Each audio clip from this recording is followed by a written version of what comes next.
Bonjour tout le monde, bienvenue à ce 8e jour de la neuvaine à l'Esprit Saint. Je vous propose, en commençant, un petit temps de prière et des prières tirées des laudes de ce matin, encore une fois, au Bréviaire. En mémoire de la Vierge Marie et des apôtres qui priaient au Cénacle dans l'attente de l'Esprit consolateur, nous supplions, Esprit de lumière et d'amour, souffle puissant du Très-Haut, source de tous les dons. Guéris ce qui est blessé, lave ce qui est souillé, rends droit ce qui est faussé. Dans la peine soit le repos, dans la fièvre la fraîcheur, la consolation dans les larmes. Soit la force dans la faiblesse, la confiance dans le doute, notre espérance dans la détresse. Soit pour nous l'amour du Père dans le Fils. En priant et en préparant ce 8e jour de notre neuvaine, je me suis dit dans quoi je me suis embarqué. Parler de l'action de l'Esprit Saint dans la vie de Marie est un sujet très vaste et quand même pas tellement développé par les penseurs de l'Église. Ce que je vous propose, c'est de regarder l'œuvre de l'Esprit dans la vie de Marie à travers sa présence dans les Écritures, la présence de Marie, et quels sont les fruits charismatiques au sens des dons que Marie a apportés pour l'Église, en essayant de tirer des enseignements pour nous dans notre vie de croyants. On peut dire que Marie a toujours été dans le vent de l'Esprit Saint, bien sûr, depuis sa conception immaculée, jusqu'à son Assomption qui manifeste qu'elle a vécu le passage de ce monde à l'autre monde dans une totale abandon. Marie est l'épouse de l'Esprit Saint et trône de la sagesse. Marie a un rôle unique dans l'histoire comme mère de Dieu, mais l'Église la considère aussi comme le premier disciple. Par conséquent, elle est un modèle pour nous qui souhaitons suivre le Christ. À quel moment Marie entre en scène dans l'histoire du salut? C'est à l'Annonciation. Le fameux « oui » de Marie, son fiat, nous fait réaliser que nous avons tous à dire oui à l'action de Dieu dans notre vie. Marie avait cette disposition du cœur, une disponibilité totale à offrir toute sa personne pour les projets de Dieu. Marie était déjà pleine de grâce. L'Esprit déjà la préparait à cette mission. D'ailleurs, l'ange, quand il arrive, il la salue en disant « Je te salue, comblée de grâce ». L'Esprit, celui qui donne la grâce, comme je l'ai dit il y a quelques jours. Probable que le projet de Dieu la surprise. Comment cela va-t-il se faire? Le questionnement fait partie de notre vie de foi. Moi, je me souviens, quand le Seigneur m'a invité à devenir prêtre, je me suis dit, Seigneur, je veux bien te suivre, là, mais comment c'est possible? J'avais 23 ans à ce moment-là, puis j'ai pas fini mon secondaire, j'ai un travail, j'ai des dettes, ça marche pas, mais j'ai dit, Seigneur, si tu veux, ouvre les portes, je m'abandonne à ton action. Donc, la disponibilité de Marie à l'Esprit a fait accueillir la réponse de l'ange comme la réponse la plus valable. L'Esprit Saint te couvrira de son ombre et tu enfanteras le Fils du Très-Haut. Ça prend quand même beaucoup de foi pour accueillir cette réponse comme la meilleure des réponses. Remarquons que Marie, comme chacun de nous, n'a jamais tout saisi dans une pleine vision du plan de Dieu. Elle restait comme nous dans la dynamique de la foi, qui est de croire sans voir. Même devant son Fils, elle devait le regarder dans la foi, de croire que c'est cet enfant qui est l'enfant de la promesse.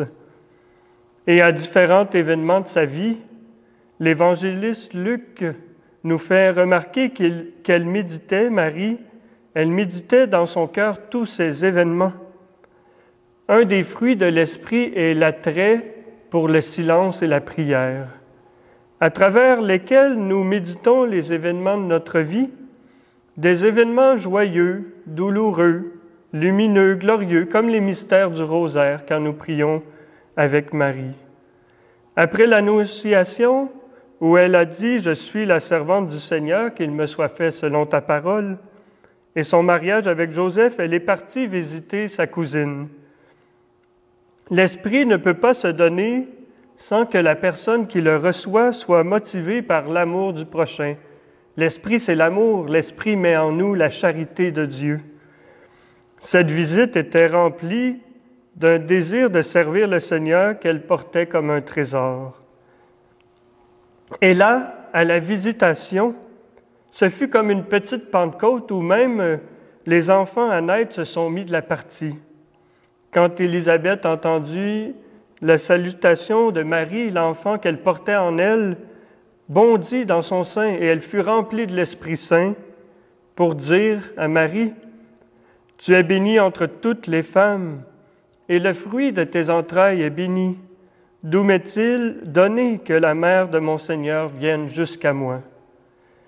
Heureuse celle qui a cru à l'accomplissement des paroles qui lui furent dites de la part du Seigneur. » Et c'est le tour de Marie ensuite qui dit dans son beau Magnificat, « Mon âme exalte le Seigneur. » Le Magnificat de Marie est une louange au Dieu sauveur qui agit dans l'histoire pour sauver son peuple.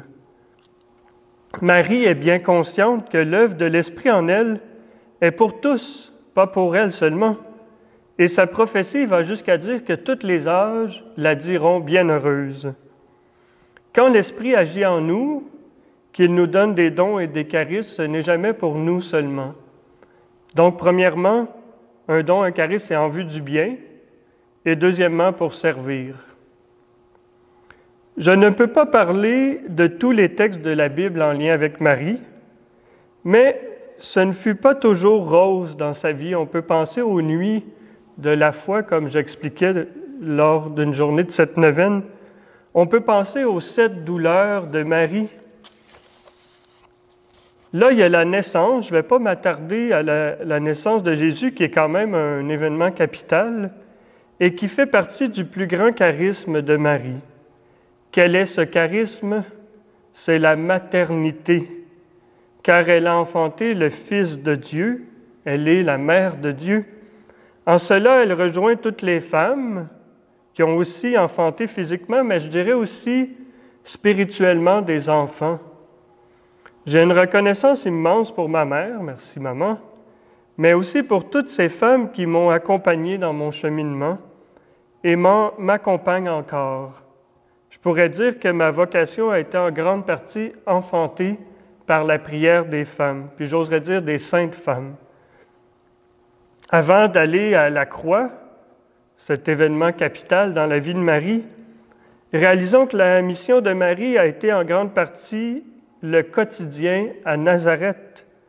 C'est dans le Nazareth de nos vies que Dieu fait de nous des saints et des saintes. Notre mission est en grande partie celle des petits gestes d'amour au quotidien. C'est la décision de la joie, même dans le confinement. C'est l'accueil de mes proches qui ne sont pas parfaits, bien que Marie avait un enfant parfait. C'est le pauvre Joseph qui devait trouver ça dur de vivre avec 2 personnes parfaites. C'est peut-être pour ça qu'il est devenu saint. Je blague un petit peu. Maintenant, allons rejoindre Marie au pied de la croix, où son charisme de maternité prend une dimension universelle. C'est au pied de la croix que Marie, mère de tous les croyants, pour toutes les époques à venir, depuis le début, la venue de Jésus jusqu'à aujourd'hui et toutes les époques à venir, non seulement elle enfante l'Église, sa figure sera pour toujours associée à l'Église, qui a la mission d'enfanter des croyants. Et aussi, et c'est merveilleux pour nous, Marie devient la mère du disciple que Jésus aimait. Ne sommes-nous pas ces disciples que Jésus aime? Dès le début de l'Église, l'Église a vu dans ses paroles « Femme, voici ton fils » et « Aux disciples, voici ta mère ». Dès le début, l'Église a vu dans ses paroles la maternité de Marie pour tous les croyants. Désormais, tout disciple peut invoquer la maternelle protection de la Mère de Dieu. Il y aurait long à dire là-dessus, Mais notons que le oui de Marie l'a guidée à une mission qui dépasse tout ce qu'elle aurait pu imaginer. Du début à la fin, Marie ne cesse d'être au cœur de la vie de Jésus et de l'Église. Elle accompagne Jésus pendant son enfance et sa mère. Elle suivait Jésus dans son ministère public pendant 3 ans. Elle est présente dans la passion de son Fils et aussi dans l'entourage des disciples à la résurrection, même si l'Écriture ne dit pas explicitement qu'elle était là dans les événements de la résurrection. C'est vraiment, on peut le croire dans la foi, c'est évident, que Marie, elle était au cœur de ces apparitions du ressuscité, puis c'est logique parce qu'elle était là déjà à la croix. Elle accompagnait les disciples. Marie, la mère de Jésus, comme l'affirment les Actes des Apôtres, elle est, après la résurrection, au cœur de la prière de l'Église. Donc, c'est dans les Actes des Apôtres qu'on dit que Marie, avant la Pentecôte, était fidèle à la prière avec les apôtres. Elle n'abandonnera jamais ses enfants bien-aimés. L'épouse de l'Esprit Saint n'est jamais bien loin de nous.